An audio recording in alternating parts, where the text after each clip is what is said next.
Donc, dernière présentation de la matinée, Frédéric Basse qui va nous parler d'une attaque sur le Secure Boot d'un smartphone Samsung. Bonjour à tous. Dans cette présentation, je vais parler d'une vulnérabilité dans un des bootloaders du téléphone Samsung Galaxy.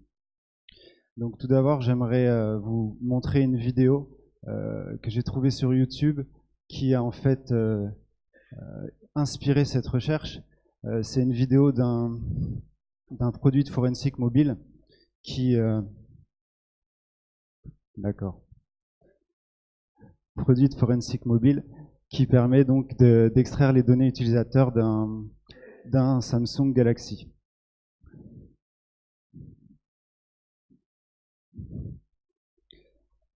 Donc dans la démonstration, on voit qu'on démarre le téléphone en mode download, qu'on connecte le téléphone en USB à l'appareil de forensique. Ensuite, le processus démarre. Comme instruction, on doit insérer une carte SD vide, et il précise qu'elle sera effacée, mais qu'elle ne contiendra pas les données extraites du téléphone. Donc concrètement, on ne sait pas vraiment à quoi elle sert. Le processus continue, et sur le téléphone, on va voir apparaître au fur et à mesure des messages, notamment en vert T-Flash Mode, puis un second message en rouge, Binary size is too large. Ensuite, l'extraction à proprement dit débute. Ça dure 20 minutes et donc ça c'est transféré via le câble USB. Donc c'est assez inquiétant puisqu'à la base on ne devrait pas pouvoir extraire des données d'un téléphone comme ça, surtout lorsqu'il est éteint, qu'on n'a pas le code de verrouillage. Donc clairement il y a un problème de sécurité, probablement un bug. Pour rappeler le contexte, dans la vidéo, c'est un Galaxy Note 3. D'après les tablettes marketing, il supporte d'autres téléphones, d'autres Galaxy, et ces recherches ont été faites sur le S5. Le mode download est implémenté dans le Application Bootloader. C'est le premier bootloader en mode normal, en ARM, mais qui est toujours inclus dans la chaîne de boot, qui est toujours dans le Secure Boot. Ce Application Bootloader, c'est basé sur Little Kernel, un logiciel open source, mais le mode download en lui-même, c'est une fonctionnalité propriétaire implémentée par Samsung. Donc pour comprendre ce qui se passe, il faut faire de l'analyse statique. Le mode download, pour revenir en détail, on démarre le téléphone en mode download avec une combinaison, généralement volume down ou volume up de boutons. Et on ne peut pas faire grand-chose à part mettre à jour le logiciel sur le téléphone, faire de la maintenance, le réparer éventuellement, mais c'est simplement pour le flasher concrètement. On n'est pas censé pouvoir démarrer le téléphone, démarrer une ROM ou même extraire des données. Le message T-Flash Mode qu'on a vu, c'est en fait une fonctionnalité spécifique du mode download. Il y a un paquet USB dédié pour ça, pour activer cette fonctionnalité. Et sa fonction, c'est de changer le stockage actif, c'est-à-dire qu'on va passer de la flash interne à la carte SD pour tous les accès, que ce soit les écritures ou les lectures. Et une fois qu'on active ce mode, on a aussi un flag global dans le code qui indique que ce mode est activé et qui va être consulté par plusieurs autres fonctions. Et enfin, le dernier message, Binary size too large, c'est un message qu'on peut retrouver dans la fonction de hash, dans la fonction de flash. C'est un message d'erreur qui intervient sur un check de la taille. C'est pas si étonnant que ça. Ça semble indiquer que l'image qu'on tente de télécharger est trop grande. Simplement, quand on regarde le flow du code, on se rend compte que le check de signature a déjà été réalisé et qu'il est censé être réussi. Donc c'est assez inquiétant. Et si on regarde encore un peu mieux, on se rend compte que le flag T-Flash est en fait vérifié au tout début de cette fonction et qui permet de contourner le check de signature. Ce qui en soi n'est pas vraiment un problème puisque écrire sur une carte SD, on est libre de le faire autrement de toute façon. Cependant, avec des données non signées, si on arrive donc en bas de ce graphique, dans les fonctions de flash, on accède au tréfonds de la fonction flash avec des données non signées, il y a du parsing, etc. Et donc ça peut être intéressant, notamment quand on atteint une fonction assez particulière qui est le flash partiel, c'est-à-dire qu'au lieu d'envoyer une image complète, une image boot complète, dont la structure est présentée à droite, un en-tête, une partie kernel, un RAM disk, etc., on peut juste envoyer une partie, qui est par exemple le kernel, la partie kernel, et du coup le bootloader va récupérer l'image boot complète depuis la carte SD, va la lire, il va faire aucune authentification dessus, et puis il va copier le nouveau kernel qu'on lui a fourni dans cette image, à l'offset indiqué dans l'entête. Et enfin, l'image boot mise à jour ainsi va être réécrite sur la carte SD. Ça pose évidemment problème lorsqu'il n'y a pas d'authentification sur l'image boot. Donc l'entête n'est pas authentifiée. Ça pose d'autant plus problème quand il y a aucune vérification sur l'entête, notamment les champs de offset, les champs de taille, etc. Ce qui veut dire que lorsque le bootloader si on manipule ces offsets et ces tailles, lorsque le bootloader va essayer d'insérer le kernel qu'on lui a fourni au bon endroit, on va pouvoir corrompre la mémoire, donc à l'extérieur du buffer, corrompre la mémoire de LK qui est en cours d'exécution, LK ou à boot. La primitive d'exploitation ici, c'est un simple memcopy au final, dont on contrôle la source et la taille, puisque c'est simplement le kernel, le soi-disant kernel qu'on lui fournit, qu'on lui envoie par le mode download. Et la destination, c'est un peu plus compliqué. Il y a pas mal de contraintes sur le pointeur de destination.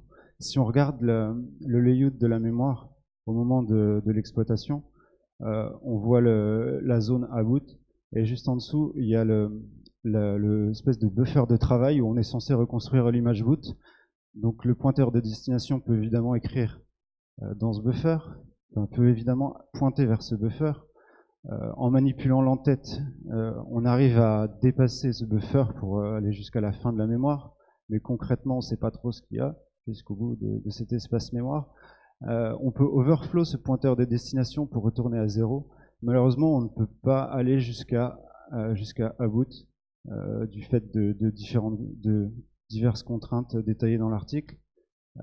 Et on se retrouve environ 100 mégas avant à boot. Donc on ne peut pas l'atteindre comme ça. Néanmoins, ce gap de 100 mégas est mappé en mémoire et il est inscriptible. Et le code à boot juste après, lui, est aussi inscriptible et exécutable. Donc il suffit de padder avec une centaine de mégas notre charge utile, et on va pouvoir atteindre le début de à boot pour corrompre la mémoire de ce bootloader. Qu'est-ce qu'on trouve au début de Aboot? C'est la table des vecteurs d'exception.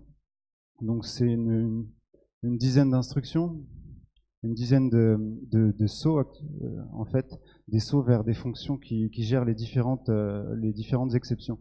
Et pour cette attaque, on va remplacer le saut vers l'exception IRQ parce que tout simplement elle est sollicitée souvent, notamment à cause de l'activité du bus USB, notamment du fait qu'on est en train d'utiliser le mode download.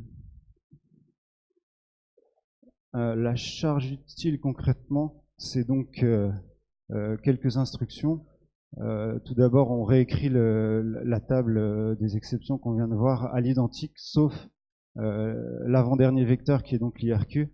On le fait pointer vers quelques instructions à nous qui vont se contenter de désactiver l'authentification de l'image boot, désactiver d'autres sécurités telles que Nox, et enfin déclencher le démarrage le boot du téléphone depuis la carte SD.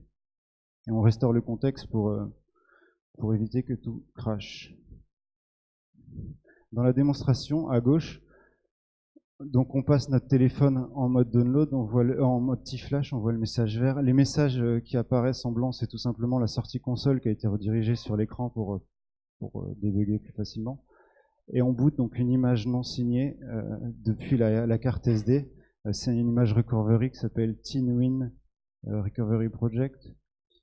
C'est un logiciel open source. Et on redémarre ensuite juste pour vérifier qu'en fait le téléphone s'est rendu compte de rien. Le bit de garantie Knox n'a pas bougé, il est toujours à 0. On n'est pas censé avoir exécuté du code non signé, et pourtant on vient de le faire. Ce que permet ce bug, donc les différentes attaques, c'est extraire la NAND, tout simplement, extraire les données utilisateurs. Le recovery qu'on vient de goûter à cette fonctionnalité by default. Donc on peut tout simplement l'utiliser pour extraire les données utilisateurs simplement sur Android 6 et supérieur. C'est chiffré, donc c'est un intérêt limité. Si le téléphone est démarré, si le téléphone qu'on souhaite attaquer est démarré, mais qu'on n'a pas le code, on peut toujours le redémarrer en mode download, et toujours avec le recovery, ainsi qu'un module kernel additionnel de forensic type Lime. On va pouvoir dumper la RAM et récupérer la mémoire utilisateur Android qui était dans la RAM avant qu'on reboot en mode download. Le petit détail, c'est qu'on ne peut pas récupérer le kernel parce qu'il est effacé par les bootloaders précédents. Donc on ne peut pas récupérer l'éventuelle clé de chiffrement de la partition utilisateur si jamais c'était chiffré. Donc ça, c'est une sécurité qui a été probablement voulue par les développeurs. On peut aussi outrepasser les protections de l'OS. Si on démarre une image de boot modifiée, on va pouvoir bypass l'écran de verrouillage et donc bypass le FRP Factory Reset Protection qui vise à restreindre la réinitialisation du terminal seulement à son propriétaire, notamment pour éviter tout ce qui est vol. Et enfin, on peut éventuellement envisager de booter un système malicieux, donc toujours un kernel malicieux, qui, en présence d'une partition utilisateur chiffrée, se contenterait d'attendre que la victime entre sa passphrase, et une fois que le téléphone est booté et déchiffré, il pourrait exfiltrer cette information ainsi que toutes les autres informations présentes sur l'ASD. Samsung a publié un correctif en mars 2007. Ils n'ont pas été très fair-play puisqu'ils ont accusé leur vendeur de SOC, alors que clairement le bug est dans du code qu'ils ont développé eux-mêmes, du code propriétaire. Mais bon, le patch est disponible. Le patch est actuellement propagé sur les téléphones. Et la contre-mesure qui existe toujours, c'est de chiffrer son téléphone, bien sûr. Voilà, c'est tout ce que j'ai. Si vous avez des questions.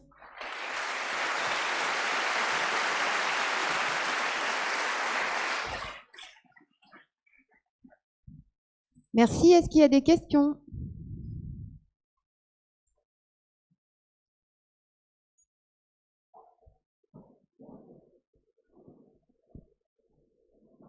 Merci pour ta présentation. Petite question, quand tu avais vu la vidéo de Celebrite, est-ce qu'à l'époque c'était une 0D ou pas? À l'époque, Celebrite, leur vidéo, la démo, est-ce que c'était une 0D ou c'était déjà patché? On ne sait pas vraiment. Elle date de quand la vidéo? La vidéo, elle date de 2007, mais disons que dans leur plaquette marketing, cette feature, cette capacité qu'ils ont d'extraire les données est toujours présente. Ok, merci. Question devant.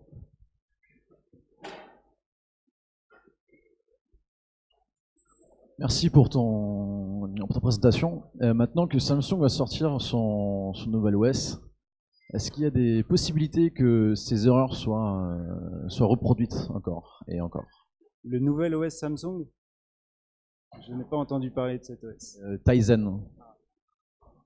En fait, là, clairement, c'est lié au vendeur de SOC, au processeur. C'est le vendeur qui fournit les bootloaders. Donc ça dépend pas vraiment de l'OS, je pense, mais plus du matériel qui va être dedans.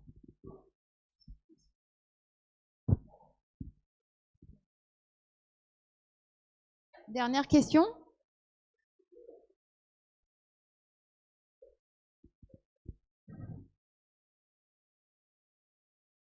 Je voulais juste savoir au niveau du dev de l'exploit, je suppose que ça a été atroce à débugger. Est-ce que tu peux nous dire rapidement comment tu as fait ça?